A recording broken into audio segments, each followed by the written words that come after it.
அன்பர்களே, தாரமங்கலம் ஸ்ரீ கைலாசநாதர் திருக்கோவிலை இன்று நாம தரிசிக்கலாமா?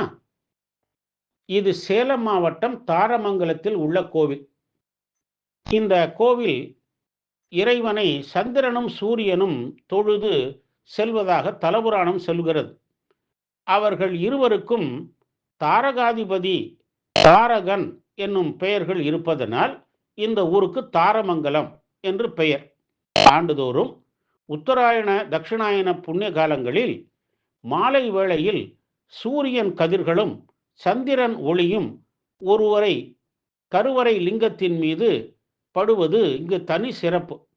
சூரியனுடைய கதிர்கள் ராஜகோபுர வாயிலின் வழியே வந்து நந்தி மண்டபத்தின் ஊடே புகுந்து பின் 3 உள்வாயிலையும் கடந்து சிவலிங்கத்தின் மேல் படுவது அபூர்வம். கோவிலில் உள்ள தூண்களில் அற்புதமான சிற்ப வேலைப்பாடுகளை பார்க்கலாம். மாசி 9, 10, 11 தேதிகளில் சூரிய ஒளி 3ஆம் புரை போல் சிவலிங்கத்தின் மீது விழுவது இங்கு சிறப்பு. ரதி சிலை இருக்கும் தூணிலிருந்து பார்த்தால் மன்மதன் தெரியாத வகையிலும், மன்மதன் சிலையிலிருந்து பார்த்தால் ரதி தெரியும்படியும் அமைந்த சிற்பம் இங்கு உயர்வு. கல் சங்கிலி, கல் தாமரை, சிங்கம் முதலியவை சிற்பக்கலையின் சிறப்பை உணர்த்துகின்றன.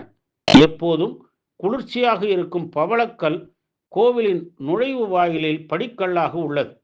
கோவில் மக்களின் பாதுகாப்பு அரண் என்னும் வகையில் கோவில் அமைந்துள்ளது.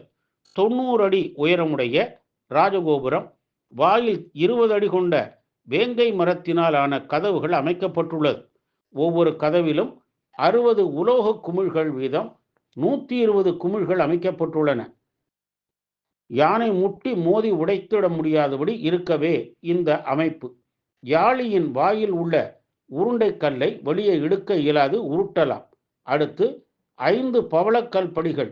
இதில் அமர்ந்தால் உடலில் உள்ள வெப்பம் தணிந்து குளிர்ச்சியாகும். கோவிலின் கோபுரங்கள் தேர் போல அமைந்துள்ளன. எறும்புகள் செல்ல துவாரங்கள் அமைக்கப்பட்டுள்ளது.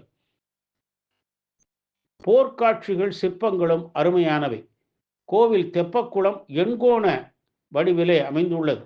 18 ஆயுதம் ஏந்திய சிவ நடன சிற்பம், ஊர்துவ தாண்டவம் போன்றவை அழகான சிற்பங்கள். வாலிவத சிற்பமும் மிக சிறப்பானது. கோவில் வடமேற்கு மூலையில் தளத்தின் கீழ்ப்பகுதியில் காற்று புக முடியாத அறைக்குள் இருக்கும் பாதாள லிங்கத்திற்கு செவ்வாய்க்கிழமை தோறும் பச்சை கற்பூர அபிஷேகம் வைத்து வழிபட்டால் மகப்பேறு, திருமணப்பேறு கிட்டிடம். விநாயகர் சிலை மீது தண்ணீர் ஊற்றினால் அது எந்த வழியாக பயணித்து கிணற்றுக்குள் செல்கிறது என்பதை யாராலும் காண முடியவில்லை. இந்த கோவிலில் உள்ள ஜுரகரேஸ்வரருக்கு மிளகு ரசம் சாதம் வைத்து வடமாலை சாற்றி வழிபட்டால் காய்ச்சல் மற்றும் நோய்கள் குணமாகிவிடும். இறைவன் கைலாயநாதர், இறைவி சிவகாம சுந்தரி, தலவிருட்சம் வில்வம், தீர்த்தம் பிரம்ம தீர்த்தம். இங்கு திருமணப்பேறு, மகப்பேறு வேண்டியும், வேலை வாய்ப்புகள், தொழில் அபிவிருத்தி வேண்டியும் இங்கு பக்தர்கள் வழிபட்டு வேண்டுகின்றனர். மஞ்சள் காப்பு, சந்தனக்காப்பு செய்தும், சிறப்பு அபிஷேகம் செய்தும் நேர்த்திக்கடன் செய்கிறார்கள்.